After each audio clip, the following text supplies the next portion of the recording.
Hi, everybody. Welcome to the Cactus Lounge. I am Donna Reed, and I traveled and up with people in 1976. And this morning, my guest is Ryan. Ryan, how do you say your last name?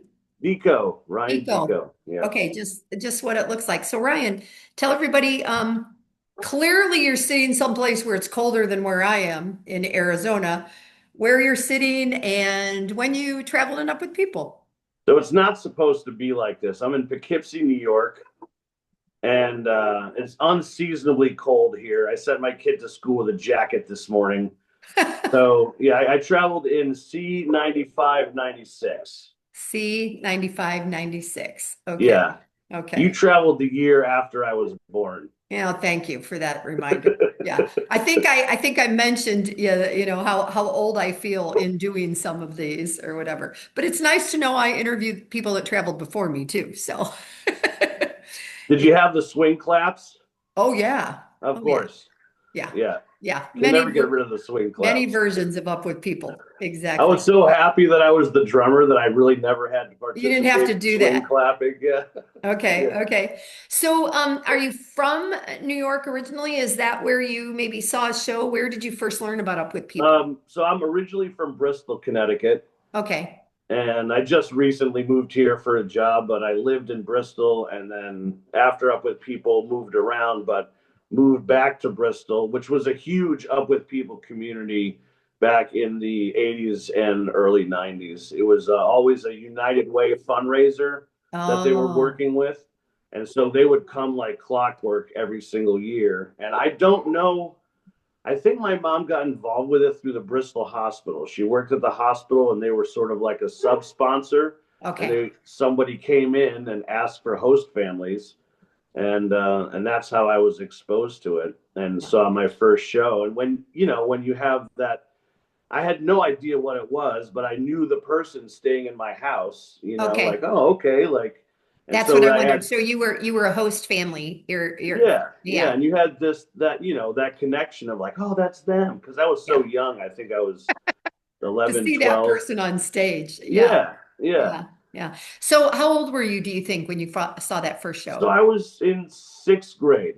Sixth. Okay, Yeah. okay. And then in seventh and eighth grade, we hosted drummers. And I had never played drums. I was into like piano and music and loved music, but we hosted the drummer. I can't remember his name. I can't believe that I can't, but he was from Las Vegas.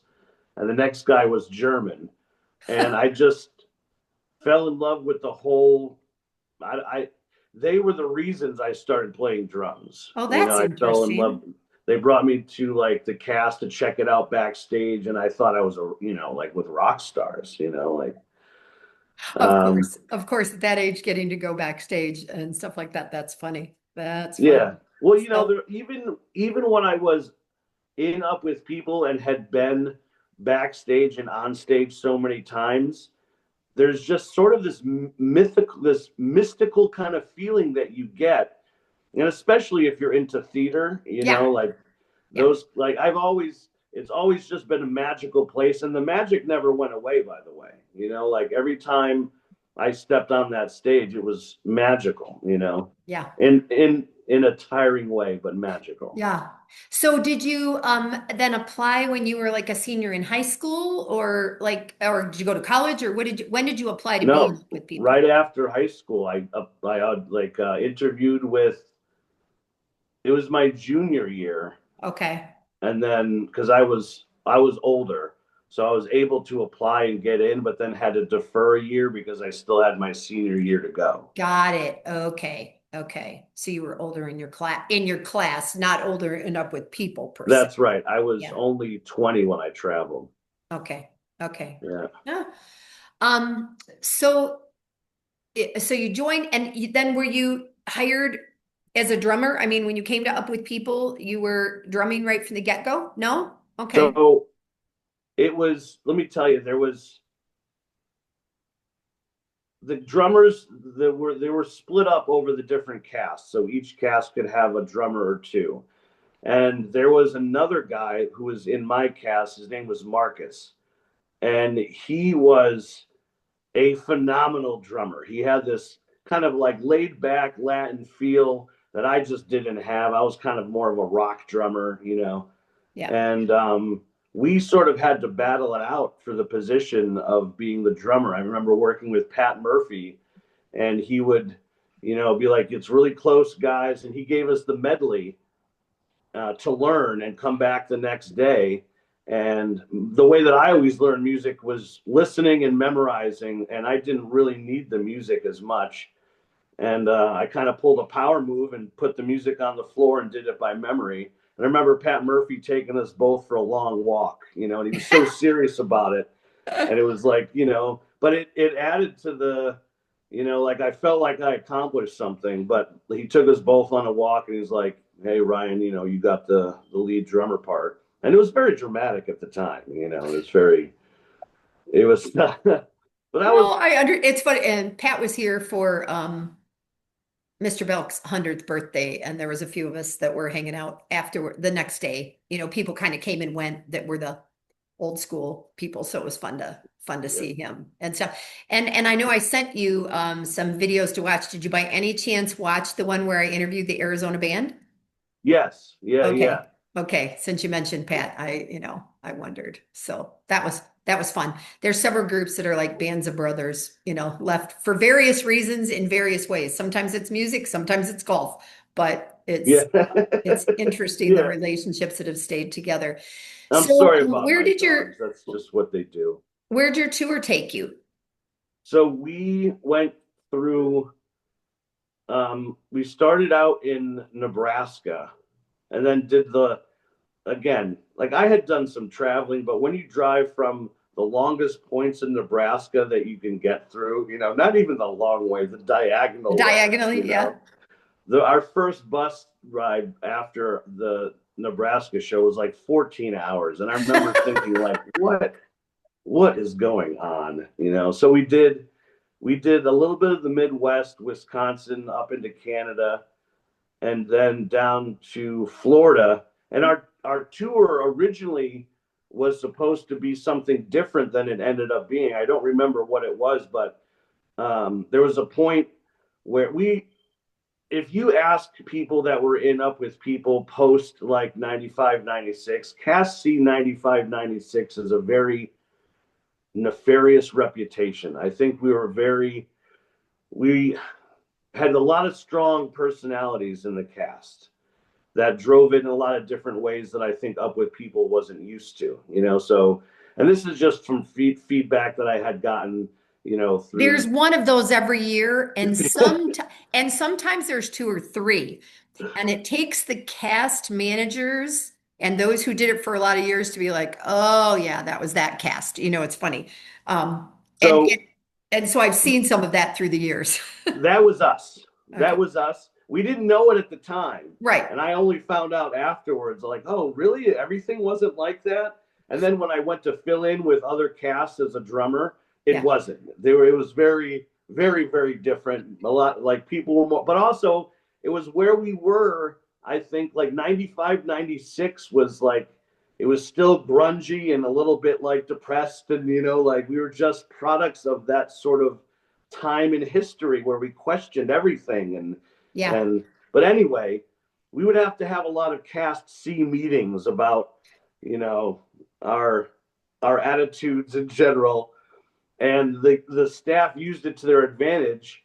We were called into a gymnasium of some venue that we were at, and the stern faces of the managers and Yeah. everyone seemed really upset with us. And we were like, oh, here we go again. Like we're just gonna have to listen to how horrible we are. And it wasn't that dramatic, of course, but Right. they ended up by starting out very dramatically and then took off their shirts, and they had undershirts that were Venezuela. Each one had a different letter. And they announced that we were taking the tour to Venezuela instead of where we had been scheduled to go. Oh, And interesting so and that fun. it was like a plot twist, you Yeah. know. But apparently, no cast had been there since the late 70s. That's And true. That was so in 76, 77. We were the bicentennial tour, which meant that we were the finishing of the bicentennial tour. And it meant that we went a lot of places in the States, and my cast only went to Mexico. and another cast only went to Canada, and a cast went to Venezuela. Oh, wow. Yeah. Well, the generations were still into Up With People, even as 20 years later, because, those, I Yeah. think the kids of the people that saw it and the people that saw it were still there. Yeah. So when we got there was billboards for us, and I remember leaving cities where they would drive after us in cars and waving and screaming like we were, and we did feel like rock stars because we were Oh, playing the biggest venues. We went from like the small theaters of the high schools of North America to too soccer big. fields, Yes. and it was That's the way it was Mexico City was for us. It was the same way. Yeah. We did every town in Texas that I think you possibly could go to. And then the next thing you know, we're in this stadium in Mexico City. So I think that that's kind of a common thing that happened. And interestingly, for me, having a son that traveled in 2013, you and I had a little bit of chit chat about this with your son, the age he is. Um, it was a 6 month tour, and they went to a city for a week versus us coming in, getting there at night, rehearsing the next day, maybe performing somewhere, and then leaving and the turning that went with our tour compared to the 2000s and what we got to know about places or what we didn't. But I think that the experience of performing, whether it be in a very small place, in a high school gym, or in a stadium, yeah, I you can hear that all through the years. What is it like? What was it like? And I also think that at some level, we were a little like lemmings. We just did what we did. They were like, go do this. And you're like, okay. And the person in charge of you was only 4 or 5 years older than you. Maybe yeah, they're younger than you. So yeah, when you look back and you think about that staff having meetings with you or choosing who's going to play the drums or whatever, we're not talking people with 15 years of work experience. We're talking other alumni who have, worked through these ranks and had to make those decisions for 18 and 19-year olds, right? yeah. You know, And when you're in it, you don't think of them that way, no, because they're the bosses. they're kind of they are, and it Yeah. was it was not until much later into my year that I even got to know some of my staff members, because a lot of times they weren't in host families with you, or they were No, they might just have been in hotels or, yeah, yeah, and they yeah. were also very like I spent a lot of time with my band leader, of course, like, and he ended up moving in with me when I moved to Boston after my student year. So we Okay. got to be very close. Yeah, And that was a kindred thing for music. It was of just, course. you love music so much. That And connection. Yeah. yeah, yeah. One of the when you had touched upon how your son had stayed longer, I remember in our cast, one of the things that the staff, and I remember talking about it, the staff asked, what would you do to change Up With People? And that was one of our um, biggest suggestions, was that we stay longer in places, because although we did have those, I remember there being a stretch very much in the beginning where I felt like I didn't really sign up for this. It was travel, show, travel, Hmm. and then maybe a free day or a hastily put together community service because you were only in that city for a day, and then travel, and it just seems so, because the big point was for me the host families and the Right. learning about their Where you like were. the points of right, and I felt like in the beginning, and I think a lot of people felt that way in the beginning, it was just too much of a fast paced kind of thing, and like slow it down, because the times it was slow were the times where your host family would take you to their favorite restaurant, their favorite place to swim, and their favorite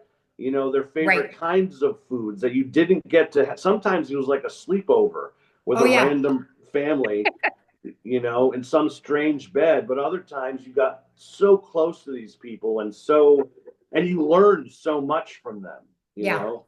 Yeah. Um, I think that that's one of the things when I have spoken with people more recently. So when I started these, we Up with People was still existing and they were playing with the format, and we don't know what the future holds. We know there's a board of directors. We know that there's still money there and bills and things. But there's also so many options for, people can go couch surfing and home exchanges, and I don't know post COVID if people will ever open their homes up like they did. Oh, sure, I'm going to have three strangers come stay at my house for a few days or a week or whatever it is, in Tucson for 6 weeks or a month when, we were staging. So that Yeah. definitely was part and parcel of what we learned. And I think for me, it's part of the reason that when I still travel, I like to stay with people. I can go to a hotel and then it's me by myself in the hotel, maybe eating breakfast in the hotel or lunch if they're, and what have I learned about the city? Nothing. Right. And yeah, I would rather know the stories going through. So we the reason that you're here today is because of a post that you put on Facebook. Did you put it in the alumni page, or do you remember where you posted what you wrote? Was I that on just your put it on personal my page? personal It page. was okay. And since then, since we become friends on Facebook, I can see you write a lot. You tell a lot of stories, you know. Yeah. But that post has been shared a lot by alumni because it really seemed to strike a chord encompassing what we experienced. And you started it out by saying, people ask me, and here we are for me, 50 years next year, 50 years later, with what percentage of the world has no idea who we are and what we did? Yeah. With about 23,000 alumni globally, when you think about the fact that a college can graduate 10,000 kids in a year, you Yeah. know, we had such a unique experience. So tell me, tell me what prompted you to write that. Was it just because somebody did say again to you, Ryan, what is this Up with People thing, or what happened? So it was somebody that I used to work with that must have been looking on my profile or through pictures, and I have a whole section from Up with People there.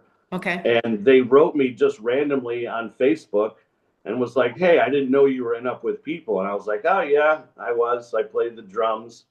And the first thing they said was, "Isn't that a cult?" And this is not somebody I've known really like, and they weren't being rude. I Yeah, really yeah, don't think because they were confused as why I would put pictures of me being in a cult. You know what I right. mean? They just didn't understand. Like, Like why? Yeah, don't put your exactly. cult pictures online. And and my response was a very abbreviated version of what I had written on Facebook. But I've had 30 years of reflection to think about what it meant to me. And I remember them saying that, even at maybe not 30 years, but I remember them saying, "You're not going to know what the hell this was about for a while, you Hmm. know?" Hmm. And Hmm. I didn't. And I really, when I was invited back to be the drummer, is when I really sort of figured it out. In the other cast that I was in, I realized that I didn't appreciate what I had as much as I should have in my student year. I was young. I was a different man. You know what I mean? I was coming from a very lily white Connecticut white picket fence kind of upbringing, and that influences you in so many ways. I went to Catholic, all of these things that I was raised to believe. Up with People challenged, and it took me a long time to process. So that was something that I was going to ask. I was going to ask about where you came from because I came from a town settled by nine German brothers. And we had migrant workers, a few Hispanics, and one black kid. Yeah. Yeah. So and for me when I joined, I thought everybody's going to come from a family where they're married and they get along and all those things. So you just answered a part of that question. And so You know did what, you Donna? More what? than anything, it was being American. I didn't realize, just we're taught World War II, we saved the world. Yeah. Everyone wants to be an American. Everyone thought the streets were paved with gold. Be Yeah. proud to be an American. Yep. And I remember getting there, and the Europeans were just like, calm down. Like you're really not the best. And we would be like, what are you talking about? This is what we were, we Who do are the you think best. you And are? we were the loudest, we were the most brash. And a lot of times we had a lot of the big roles in the The production show. because we were so confident and we were so, Mm. theatrical. And I remember that being the biggest challenge to my personal ethos, if you will, or the way that I was brought up, was that there's a lot other things out there besides American, and Yeah. I learned humility through that, you know. Yeah.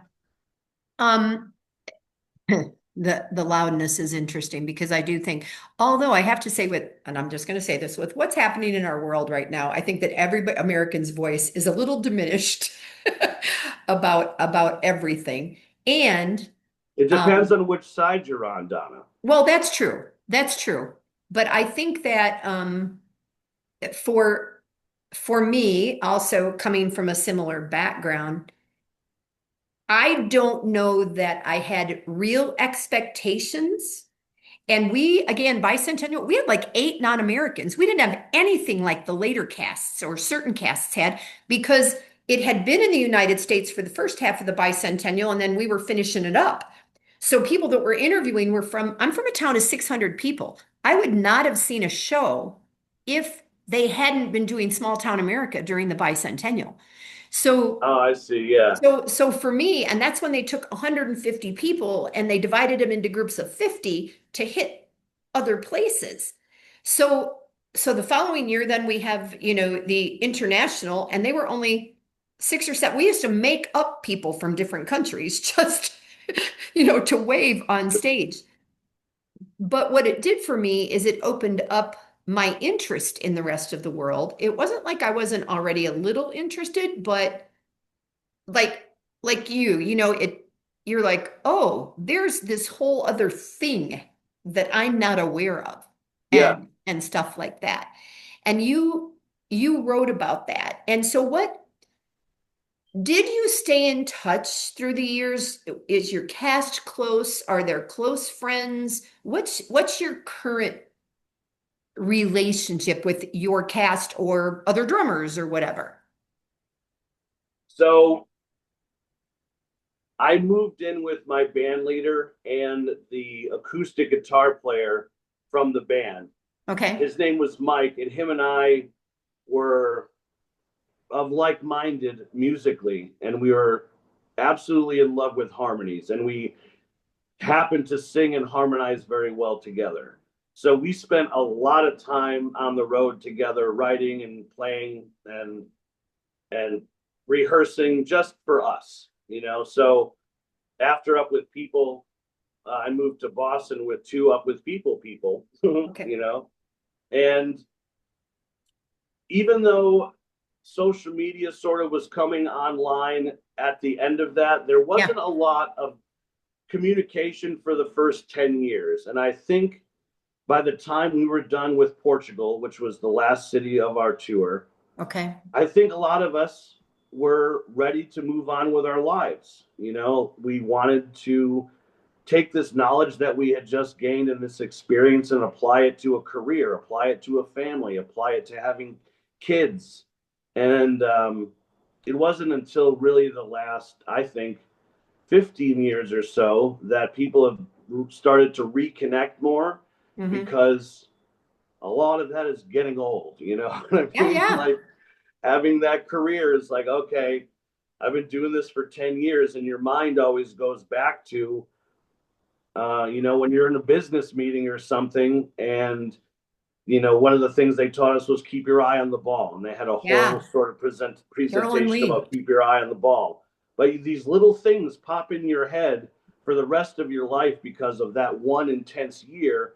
And I think as we've gotten older, we all of us have started to reconnect a little bit more with each other from the cast because we realize more now, I think, that that was such a trend. We knew it the entire time, but you get busy with life, you know what I mean? And that's one of the reasons why I didn't write anything down for 30 years, because I was busy with life, you know? Yeah. Recently, I was a radio morning show guy on a radio station and got let go for corporate like budget cuts. So Mm, I've had, instead of thinking about, oh, I should write about Up with People, I actually took the time to do it because I had the time and I could really think about all of those things that I've been thinking about for 30 years, you know? right. Right. Right. So did you, leaving Up with People, did you move to Poughkeepsie for the radio job and what? No? Okay. So no, I lived in Connecticut for a while, but continued on performing. I did a comedy variety show with juggling and fire eating, and yeah, Your whip beard fits right tricks. into that, doesn't it? Yeah, yeah. So and I had been doing that prior, like as a hobby, and then did it full time for about 20 years. Wow. Um, we traveled. We worked a lot in Mexico at all-inclusive resorts at this, basically like a cruise ship on the land. You know, Right, they right, have right. these Oh, beautiful theaters, and we did fairs and festivals and Ren fairs and corporate events and a lot of colleges. We did the college circuit for a while. wow. So yeah, we did a lot of traveling and a lot of performing, just sort of continuing that life that I absolutely fell in love with in Up with People. You know, like I loved traveling around, and you know, I was thinking prior to this, one of the things that I had sort of forgotten about was that feeling of riding in the bus, coming into a town, not knowing who your host family was, and you could sort of, oh, I wonder, you know, are they going to be like this family or what? And then you're completely surprised every single time, sometimes pleasantly and sometimes not so pleasantly, you know. But Yeah. so after touring, both my partner and I that I had toured with had kids pretty much simultaneously. So Okay. my son's 11, and we wanted to get off the road and actually be dads, you Yeah. know. So I got into radio at that point, and he went on to sell solar. But I've been basically dadding it up for 11 years doing the radio stuff. Yeah. And recently, with losing my job, I don't want to start getting philosophical or anything, but I can't believe that I gave somebody or a corporation, an entity, so much power over my life. You know, like having done something for 20 years, you know, as a real estate agent, you're doing it yourself. So every success and every failure is based It's on yours. you. I left my livelihood in the hands of somebody else that didn't care about it as much as me, Yeah. you know? And one day I had a great show. We were called into the office and said, we're $1 million over budget. We have to cut the budget. We're going to have to let you go. And there was no Wow. time to prepare. There was no nothing. It was just, you're done. And that made me think a lot about what I want to do for my next steps. I'm not Yeah. sure I want to hand over my life like that again to somebody that really doesn't care. There are such pros and cons to that because as a realtor, you have the right, you still have to let the broker has to hire you and agree to hire you, and you have to abide by rules. But right now it's 10 in the morning and I'm at home and I can do this Zoom call with you and schedule my life around it, right? Um, and simultaneously, nobody can tell me you're done tomorrow unless I totally violate, ethics things. And I never know when I'm going to get a paycheck. Yeah, So, and nobody's putting money into a 401k for me. So definitely, and I did that. I did corporate America and everything. And sometimes when realtors get upset about what's happening at the higher level, and I can be one of them because the older I get, the more opinionated I am. But at the end of the day, nobody that owned the companies I worked for asked me what they were going to do when they made changes, just like you. They didn't come and go, Ryan, what do you think? yeah. You know? No, Yeah. no, you're just done. Yeah. So you think you'll stay in Poughkeepsie? No, I'm out of here. As Okay. as soon as I can get out of here. Like there's been a lot of noise here just because like there is no, so I'm in a big brick building. So if I go farther away, I don't have good internet. So I've got Okay. to be near where the internet is, which is near the street, which is not very quiet. And I'm Well, sure I'm you, not hearing anything, so just so you know, okay, I'm well, not hearing any I'm outside. hearing everything as Yeah. yeah. So Yeah. no, I want to be Yeah. I want to be done. My Yeah. son is going to be finished with fifth grade. He's the only reason I stayed To finish here. the school If it was year. by myself, I would have been out and Yeah. I would have been backpacking through Europe, visiting up with people friends. You know what I mean? Like you just All right. can't do that with an 11-year All old. right. So as we wrap this up, because you had told me that if Up with People was around, you would love for your son be able to experience it. So what Yeah, do you think that you can advise this? What'd you say he's 11? Is that what you yeah. said? 11, this 11-year-old, as he looks to the future in a world that you didn't have. You didn't have the whole, oh, you should go see the world and learn from everybody. Now you have that. What will you tell your son? I would tell my son, no matter. I mean, the biggest rule. I shouldn't say rule, but the biggest thing that I took away from Up with People was what I would want to instill into him, which is step out of your comfort zone. Mm, Always step out of your comfort zone. If you don't like being on stage, be on stage. If you don't like what somebody is politically saying to you, don't necessarily vote the way they are, but figure out why they're trying, why they think that way. You hmm. know, like the same with cultural things. You know, like if you don't understand a cultural thing, step out of your comfort zone and try to figure it out. And if you're always asking why from a point of stepping out of your comfort zone, I think you're always going to be bettering yourself. And that's all I want for him is to be. I tell him this all the time, and maybe I shouldn't tell this to an 11-year-old kid, but I say, I'm proud of you because you're not an asshole. And that, as a parent, like, I've already won. You know, there's nothing if he was an asshole, there's nothing I could do to change that now. But he's not. He's a very empathetic, like, open minded kid and that's really all I care about. But I always tell him to step out of it. I don't want to do that. Well, Yeah. like maybe you should think about doing that. But whatever it is, whether it's a physical thing or a mental thing, step out of your comfort zone and you're going to grow. You're going to keep on growing for the Yeah. rest of your life thinking like that, you know? I'm going to share one thing and then I got to wrap it up. So my family, my mom's family was Swedish, and I can remember all the Christmases that we went to in Chicago and the foods that they would eat and things that they would have. And I spent a lifetime not liking herring, and I had never tasted herring. And so in 2015, there was a reunion that took place for Midsummer with, I think there was 82 or 92 of us from 84. It was an 84 cast that started it. And I had three kinds of herring at Midsummer. And I was like, this isn't that bad. This But is right. stepping up, I had just decided there was no way I was going to eat that fish as a Yeah. kid. Yeah. And who are you people, like you relatives, kind of thing. So that's great advice. Up with up with people, change the way that I eat. Because when I went to Europe, I did the American thing where I put my hand on my lap and then constantly switching the Yeah, fork and the yeah. knife. And I remember a host dad saying, "What are you doing?